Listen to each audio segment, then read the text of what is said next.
Salah satu cara mereka menghilangkan populasi manusia dengan cara cepat, pandemi.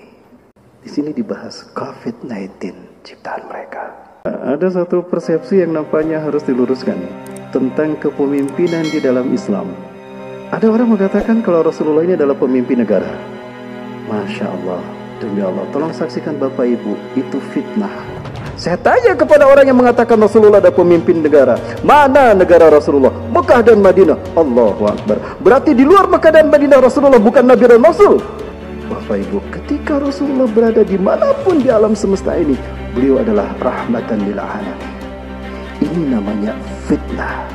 Pemikiran semacam ini datang pertama kali bukan dari umat Islam, tapi ini pemikiran datang dari seorang Yahudi bernama Montgomery Watts, seorang misionaris dari Barat. Maka yang diambil dari kita oleh orang-orang Barat dari umat Islam ini bukan harta kekayaan alam kita yang mereka rampas, bukan keringat saja yang mereka peras dari kita, tapi akidah umat Islam juga diperas habis. Pemimpin di dalam Islam bukan penguasa, karena yang berkuasa itu Allah. Konsep kenegaraan nasionalisme seperti hari ini pada suatu saat nanti akan berakhir, Bapak Ibu. Ini bukan hanya keyakinan orang Islam saja. Orang-orang Barat bahkan mereka sudah memandang bahwa ini sudah tidak berlaku lagi.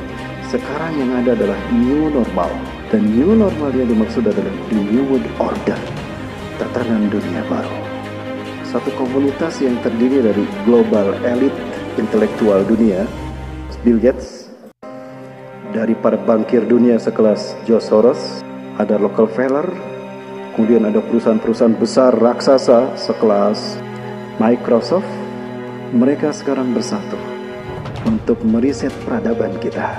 Di mana forum-forum mereka adakan itu menggunakan kamuflase. Kamuflasenya apa? World Economic Forum. Seolah mereka hanya membicarakan tentang ekonomi. Ternyata tidak.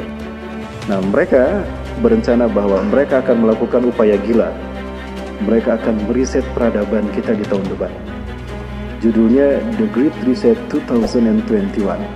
Mereka akan menciptakan sistem pemerintahan baru, ekonomi baru, politik baru, sosial baru. Bahkan agama pun baru.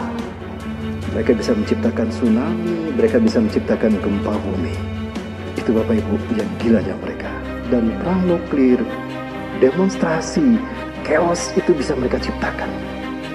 Bahkan mereka bisa mempengaruhi manusia dengan mempengaruhi 4 gelombang. Gelombang alfa, beta, theta, gamma, di mana masing-masing gelombang ini bisa mempengaruhi karakter manusia dan sikap manusia dengan satu berita, satu situasi, dan satu keadaan. Dan inilah sistem Dajjal. Dan mereka ini adalah antek-anteknya. Dan Dajjal tidak akan datang melainkan kita sistem yang sudah sempurna gagal total, maka dia sendiri yang keluar. Kenapa mereka ciptakan gempa bumi, bencana alam buatan? Karena mereka ingin mengulangi populasi manusia. Kalau tidak salah 7,5 miliar penduduk bumi. Yang akan mereka sisakan pada akhirnya adalah 500 juta saja. Artinya yang harus dibuang berapa? 7 miliar manusia. Salah satu cara mereka menghilangkan populasi manusia dengan cara cepat, pandemi. Di sini dibahas COVID-19 ciptaan mereka.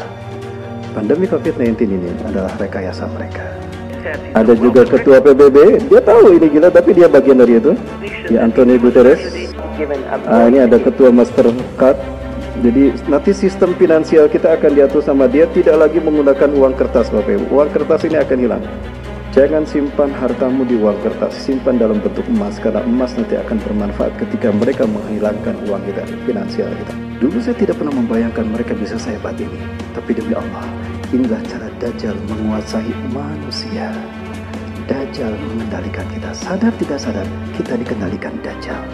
Ada juga kemudian negara yang dibikin hancur dengan isu-isu tertentu, isu terorisme, isu pandemi, sehingga ramai-ramai rakyat mengungsi dari negaranya. Mereka yang pergi meninggalkan negaranya, seolah-olah mereka akan pergi mendapatkan perlindungan dan negara baru, wilayah baru, dan mereka aman. Justru mereka menghilang tanpa jejak. Kemana perginya mereka? Jadi akan ada kemusnahan yang tidak terjadi, ada penghilangan manusia. Pada akhirnya Bapak Ibu sekalian yang dirahmati Allah, mereka akan mengontrol kita dengan menanamkan chip di dalam kepala kita. Inilah yang disebut dengan revolusi industri 4.0 Mungkin sebagian orang akan mengatakan ini, itu bohong lah, itu nggak ada artinya. Tapi inilah fakta yang kita harus tahu, Bapak Ibu. Bukan hanya robot yang akan mereka ciptakan dengan sistem seperti ini, bahkan nanti yang saya khawatirkan, manusia akan dikalikan dengan cara seperti ini. Maka mudah bagi Allah untuk menghancurkan ambisi mereka dengan teknologi dicabut dari muka bumi. Dari sini saya baru paham kenapa Rasulullah SAW mengatakan bahwa kita akan kembali ke zaman unta tanpa teknologi. Listrik akan padam, ya, kapal terbang tidak bisa terbang, mobil tidak bisa maju, bahkan HP kita tidak jalan. Kita akan kembali ke zaman unta. Dan bagaimana peristiwa itu akan terjadi? Ada banyak peristiwa-peristiwa besar. Salah satunya adalah perang demi perang. Dan banyak perang yang akan terjadi. Saya bagi dua, Pak. Ada perang Armageddon dan ada perang Malhamatul Kubra. Ketika komunitas yang bernama negara hilang, kerajaan hilang, NATO, APEC, AFTA, semuanya hilang. Yang ada adalah kepemimpinan yang sesungguhnya. Dialah Imam Mahdi. Nah, beliau akan muncul ketika wafatnya seorang raja Arab. Rasulullah SAW menyebutkan, maka 3 putra mahkotanya akan berebut kekuasaan, tapi mereka tidak berhasil menjadi raja. Karena yang menjadi raja adalah Imam Mahdi. Ibu sudah bisa melihat bagaimana kondisi Arab hari ini, mengerikan.